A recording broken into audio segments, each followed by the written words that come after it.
МВД обяжет мигрантов, которые рассчитывают на длительное проживание в России, получать единый электронный документ. Он будет выдаваться сроком до 10 лет с возможностью продления. В нем будет храниться вся необходимая информация о владельце. Напомню, что в рамках концепции миграционной политики до 2025 года планируется ввести унифицированный миграционный режим для долгосрочного пребывания в стране иностранных граждан. Безусловно, в мире ситуация очень напряженная. Вы видите, что в целом, как оценивает Всемирная организация здравоохранения, рост очень интенсивный. В ряде стран он просто значимый до катастрофического, мы это видим. В Российской Федерации пока мы находимся в стадии стабильной. Значимого увеличения числа ежедневно регистрируемых случаев у нас нет, а мы считаем среднесуточное за неделю. То есть мы складываем за 7 дней и потом на 7 же делим. И тогда это выровненные цифры, они более понятны. Вот пока тенденция такая, что каких-то критических значений роста в Российской Федерации нет. Ну и среднесуточные уровни у нас значительно ниже, чем в большинстве других стран. Но это не должно нас успокаивать, потому что мы стоим и не снижаемся вместе с тем уже последний больше, чем месяц. И это, конечно, не самый лучший прогностический признак.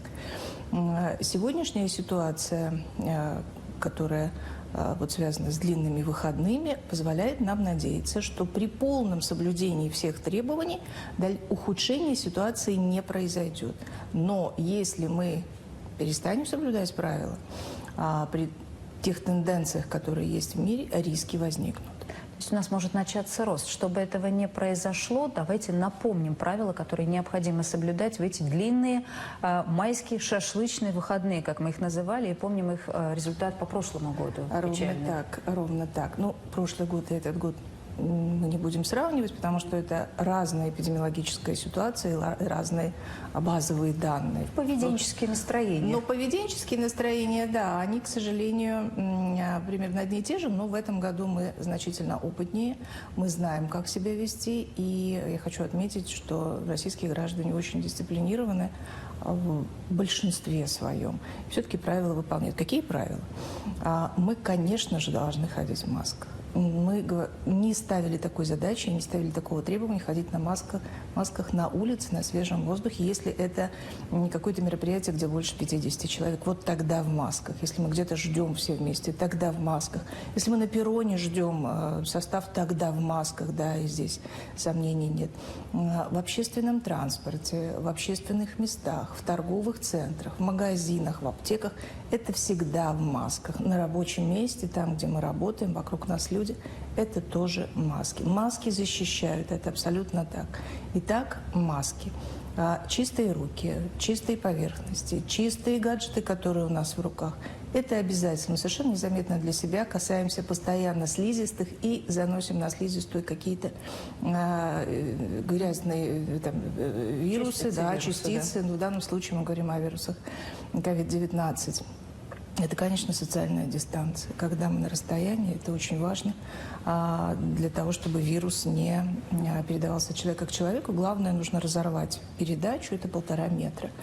Ну и, конечно, максимально использовать это время для того, чтобы остаться в семье, для того, чтобы остаться с теми людьми, с которыми мы общаемся постоянно и уж точно давно обменялись всей своей вирусной информацией, и чтобы не перенести в семью в эти праздники. Лучше вот этим замечательным обществом горячо любимых и близких людей и провести все эти праздники, все эти 10 дней вот ровно для этого чтобы нам разобщить пути передачи, чтобы нам прекратить пути передачи, остаться своей семьей.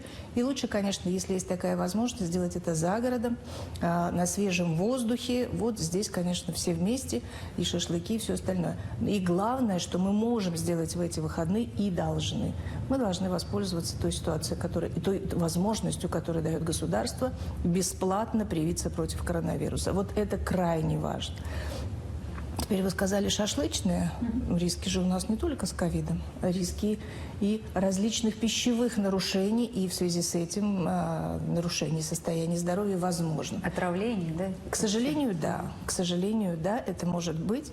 И вот здесь очень важно соблюдать все правила, соблюдать все требования. Продукты должны быть только свежими, их нельзя оставлять надолго. Уже тепло в значительной части регионов Российской Федерации. И поэтому превышение температуры больше +4, +5 для хранения продуктов – это большие риски для здоровья. Ну и, конечно, большое количество жареной еды, соленой, копченой – это тоже не полезно для организма, тем более для детского.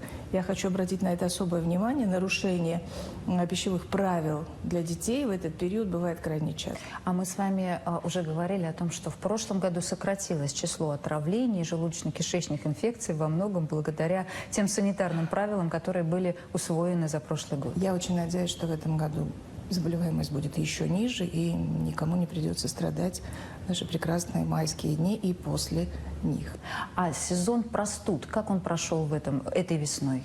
Вы знаете, я не согласна, когда говорят, что вот у нас не было гриппа, потому что вирус вытеснил один другой. Это вопрос для ученых, они решают. Но я хочу сказать, что самые разные вирусы, не гриппозной этиологии, присутствовали. Уровни заболеваемости были сравнимы с тем, что мы видели в предыдущие годы. И на сегодняшний день мы видим достаточно высокий уровень. Он не критичный, он не выше эпидемиологических порогов. Но это риновирусы, это парагриппы, это сезонные коронавирусы, да, они есть. Но мы от них не прививались, и они есть. Мы привили 60% совокупного населения Российской Федерации от гриппа, и вот гриппа у нас не было и нет. Поэтому если мы такую иммунную прослойку создадим в обществе от коронавируса, мы и коронавирусом перестанем болеть. А как усилить и ускорить вакцинацию? Очень часто приходится слышать от людей, что я, например, решил отложить прививку, потому что сейчас сезон аллергии. Или, например, лучше сделать прививку осенью, потому что как раз подойдет новый сезон респираторных инфекций. И взвешивают различные риски. Но ведь нужно выбирать, какой риск значительнее. Риск ковида с его непредсказуемыми долгосрочными последствиями или, возможно, реакция на прививку? Ну, реакции на прививку значимых мы не видим. Да, конечно, есть болезненность в месте укола, но я хочу отметить, что когда мы колем себе витамины, в месте укола тоже дискомфорт ощущаем всегда. Даже самые безобидные какие-то препараты, ну да, нарушаем кожные покровы. Это, конечно же, всегда чувствительно.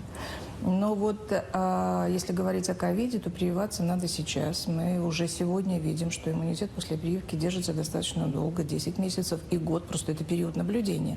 И мы видим, что иммунитет достаточно устойчивый. Поэтому привиться нужно сейчас, и его хватит точно абсолютно на весь следующий эпидсезон. Сейчас уже вот май день, следующий это уже майский день. Если 40 дней, 42 дня на то, чтобы выработался иммунитет, это как раз уже середина июня. Поэтому человек будет защищен на весь следующий эпидемический период. И вот сейчас как раз самое время делать.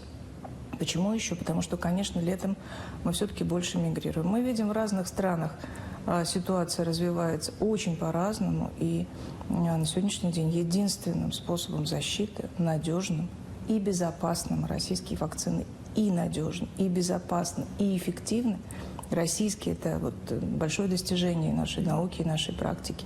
И, конечно, прививаться надо максимально быстро от сегодняшнего дня, вот прямо сейчас. И тем более, что это совершенно доступно, прививочных пунктов, огромное количество.